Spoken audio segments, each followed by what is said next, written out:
Okay, so good morning breeders. 25 miles, same spot nung last time natin. Yan. Time check, alas 7 ng umaga. Say hi, Maymay.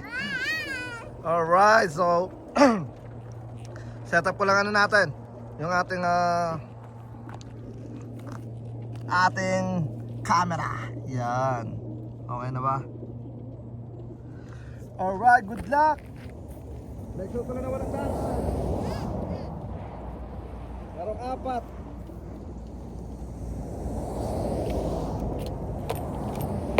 Let's go, guys. Ready, ready. Ready on my mind. Yay, ready! Daddy, are you out? Alright. Pag nagpas ng isa, larga na tayo. There we go. Alas 7 ng umaga. Woo!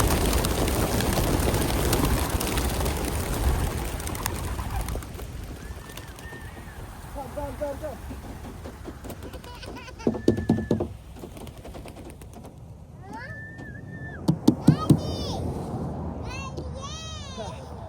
Wow! Meron naman naiwan si Black Tiger, yan. Wow! You like it, Maymay? Yeah! So yun na nga, 25 miles, good luck, alas 7 ng umaga. Woo! Ingat kayo sa pag-uwi mga tol. So yun na nga, tumambay muna ako saglit. Tingnan natin kung saan sila re-rekta. Yan, kasi bumalik sila oh. Yan. Dapat dediretso sila pa ganoon. So yan. Dumiretso na sila rito, tapos bumalik lang. Tapos ngayon, yun, dito sa Lamigo sa area natin kung saan natin sila na-release. 25 miles, so yeah. May mga kumalas na. So good luck sa mga kumalas. Siguro I think ang kumalas mga nasa ano yata yun na 4-5 na ano talaga tag dito rumekta. Ayun o. May namumuno. Ito yung namumuno sinusundan nila. Huwag na sundan yung mga ito isa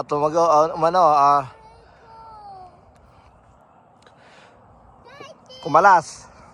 Kasi may kumalas doon. Galing, ganun pala ginagawa nila no.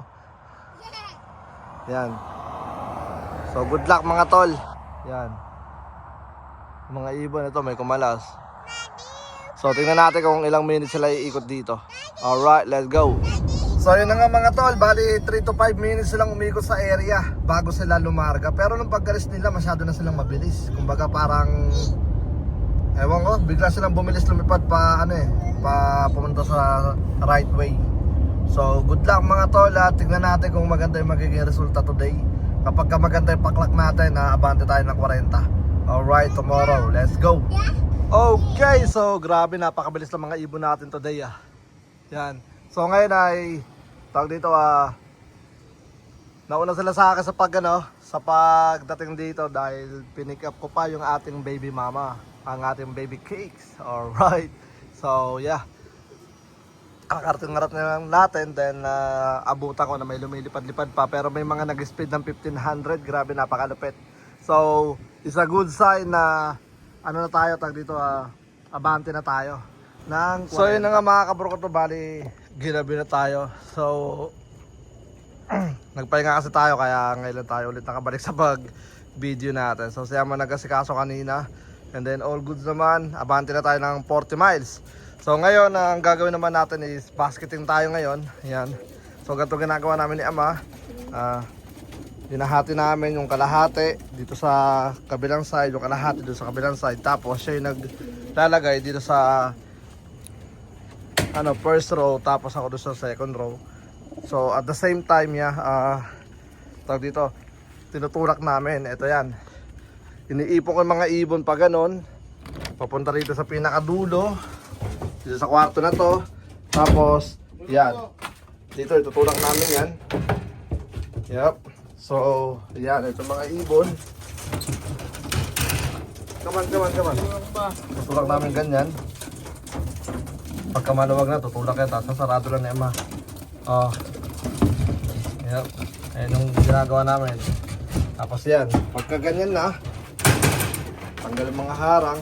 Kasi kasi kaya namin nilagyan ng mga harang yan para hindi sila nakakabalik. Yun nakakatakbo. So ngayon, pag nandun na yung mga ano natin, yan. So ito na yung magiging resulta nila. Yan. Tapos, bigyan mo ng sample naman. Yan. Ang ginagawa niya. Yep. Dalawa-dalawa. Yep. Tapos ilalagay niya rito sa taas. Depende kung saan niya nilalagay kasi binibilang namin yan para pantay sila. So yun na nga mga kabro ko to. Siguro hanggang dito na lang muna. Maiksi yung video natin today dahil nga medyo na-busy rin tayo at nagpahinga. So bukas good luck 40 miles. Kapag may mga katanungan kayo, ito lang. Kontakan nyo lang 850-454-5763. Yan. So, yeah, hanggang sa muli. Ako nga po pala ulit si Brown G. Ang anak, Pistralo lang. At welcome sa aming channel. Peace out. Let's go.